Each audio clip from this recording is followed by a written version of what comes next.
বন্ধুরা, নোংরা পোশাকের কারণে বিমানের সবাই তাকে ভিখারি ভেবে তাচ্ছিল্য করছিল, কিন্তু কিছুক্ষণ পরে পুরো বিমান কেন দাঁড়িয়ে তাকে সালাম দিতে বাধ্য হলো? আসুন জানি সেদিন কি ঘটেছিল এবং কে ছিল সেই রহস্যময় ব্যক্তি। দিল্লি থেকে মুম্বাই যাওয়ার সকালের ফ্লাইট।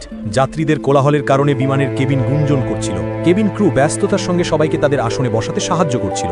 এই আধুনিকতার ভিড়ে হঠাৎ এক অসঙ্গতিপূর্ণ ব্যক্তিত্বের লোক ভিতরে প্রবেশ করল। বয়স প্রায় 50 বছর, গাঢ় রঙের ত্বকে ক্লান্তির রেখা স্পষ্ট দেখা যাচ্ছিল। অগোছালো চুল এবং মুখে গভীর বিষণ্ণতা তাকে ভিড়ের মধ্যেও একা করে রেখেছিল।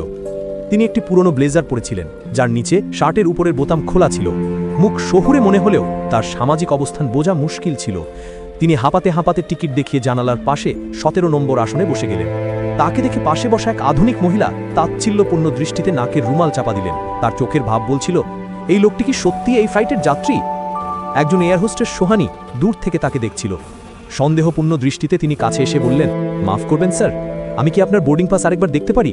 সেই ব্যক্তি শান্তভাবে হেসে বললেন, হ্যাঁ অবশ্যই, নিন। Air hostess Sohani boarding pass নিয়ে সন্দেহজনকভাবে তার মুখের দিকে তাকালেন, তারপর মাথা নেড়ে ফিরে গেলেন। সেই ব্যক্তি একটি কথাও না বলে জানালার বাইরে মেঘের দিকে তাকিয়ে রইলেন। তার পাশে বসা একজন ব্যক্তি, যিনি আর সহ্য করতে না পেরে এয়ার হোস্টেসকে ডেকে বললেন, শুনুন, দয়া করে আমার সিট বদলে দিন, এই লোকটি থেকে অদ্ভুত গন্ধ আসছে। এভাবে পুরো যাত্রা করা সম্ভব নয়। সোহানি অসহায়ভাবে বললেন, স্যার, আমি খুব দুঃখিত, ফ্লাইট সম্পূর্ণ ভর্তি, একটিও সিট খালি নেই, আপনাকে আজ একটু মানিয়ে নিতে হবে। সেই ব্যক্তি বিরক্ত হয়ে মুখ বাঁকিয়ে আবার বসে পড়লেন। সেই ব্যক্তি আয়ান যেন সব শুনেও না শোনার ভান করছিলেন। তার দৃষ্টি বাইরের আকাশে স্থির ছিল। তখনই পাশের সিট থেকে কেউ চিৎকার করে বললেন, আরে আয়ান, তুই এখানে? সেই ব্যক্তি অবাক হয়ে তাকালেন। চিনতে পারিনি? না, আমি অর্জুন, স্কুলে একসঙ্গে পড়তাম। পরিচয় পেয়ে আয়ান হালকা হাসলেন। অর্জুন বলতে থাকলেন, তুই তো কলেজের টপার ছিলি, প্রতিটি পরীক্ষায় প্রথম, আর আজ তুই নিজেকে কি অবস্থায় ফেলেছিস? এমন সাধারণ পোশাকে ইকোনমি ক্লাসে ভ্রমণ করছিস। আমাকে দেখ, একটি মাল্টিন্যাশনাল কোম্পানির সিইও, মাসে লাখ লাখ টাকা বেতন। তার কথায় বন্ধুত্বর চেয়ে অহংকার বেশি ছিল। আয়ান শান্ত স্বরে উত্তর দিলেন, এটা একটা লম্বা গল্প অর্জুন, সময় হলে কখনো বলবো। তিনি তার ব্যাগ খুলে একটি পুরনো ফ্রেমের চশমা বের করলেন। তার হাতে হালকা কাঁপুনি ছিল, কিন্তু চোখের দৃষ্টি ইস্পাতের মতো দৃঢ় ছিল। তখনই বিমানে হালকা ঝাঁকুনি লাগলো এবং তিনি একটু নিচু হলেন। যাত্রীদের মধ্যে হালকা আতঙ্ক ছড়িয়ে পড়ল। এয়ার হোস্টেস সোহানি ইন্টারকমে ঘোষণা করলেন, সম্মানিত যাত্রীরা, দয়া করে নিজ নিজ আসনে বসে সিট বেল্ট বেঁধে নিন। আমরা হালকা টার্বুলেন্সের মুখোমুখি হচ্ছি, ভয় পাওয়ার কিছু নেই, সবকিছু নিয়ন্ত্রণে আছে। কিন্তু পরিস্থিতি দ্রুত খারাপ হতে শুরু করলো। হঠাৎ এক প্রচণ্ড ঝাঁকুনিতে পুরো বিমান কেঁপে উঠল। যাত্রীদের মধ্যে প্রার্থনার ধ্বনি সরে যেতে লাগলো। তখনই কেবিনের দরজা খুলে গেল এবং সোহানি দৌড়ে বেরিয়ে এলেন। তার মুখ ভয়ে সাদা হয়ে গিয়েছিল, ঠোঁট কাঁপছিল। তিনি চিৎকার করে বললেন, প্লিজ, আপনাদের মধ্যে কেউ ডাক্তার আছেন? খুব জরুরি। একজন মধ্যবয়সী ব্যক্তি, ডাক্তার কিরণ দত্ত, দাঁড়িয়ে বললেন, আমি ডাক্তার। তিনি দ্রুত ককপিটের দিকে এগিয়ে গেলেন। কিছুক্ষণ পরে উদ্বিগ্ন মুখে ফিরে এসে বললেন, পাইলটের হঠাৎ স্ট্রোক হয়েছে, তিনি অজ্ঞান এবং বিমান চালানোর অবস্থায় নেই। কেবিনে নিস্তব্ধতা ছড়িয়ে পড়ল।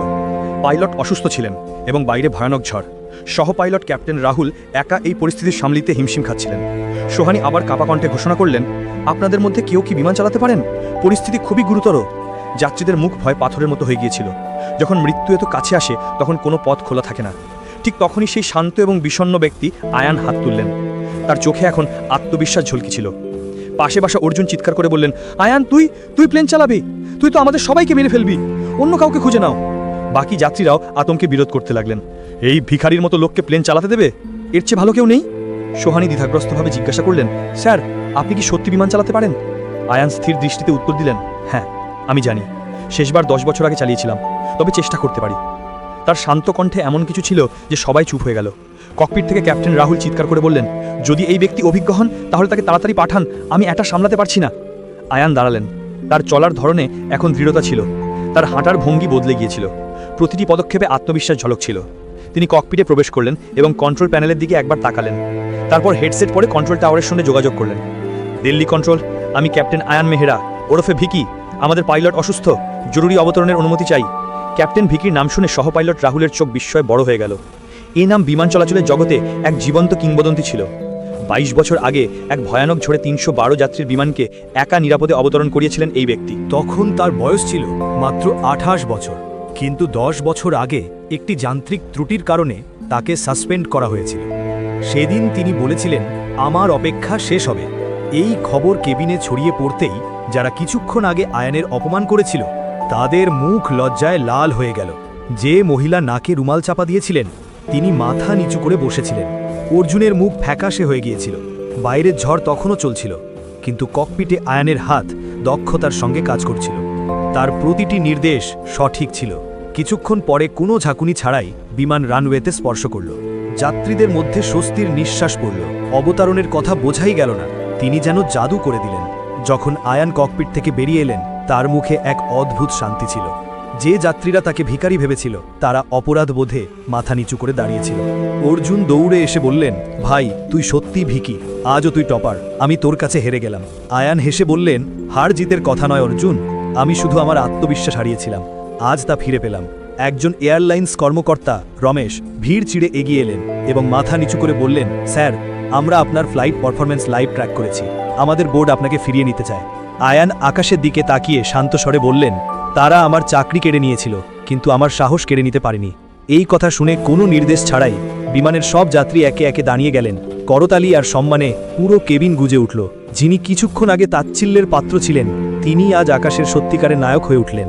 সবাই মিলে সেই কিংবদন্তিকে সালাম জানালো, কারণ সত্যিকারের যোগ্যতা কখনো পোশাক বা বাহ্যিক রূপে প্রকাশ পায় না। বন্ধুরা, এই গল্পটি কেমন লাগলো অবশ্যই জানাবেন, এবং আপনি কোথা থেকে দেখছেন। গল্পটি পছন্দ হলে লাইক, শেয়ার এবং চ্যানেলে সাবস্ক্রাইব করতে ভুলবেন না।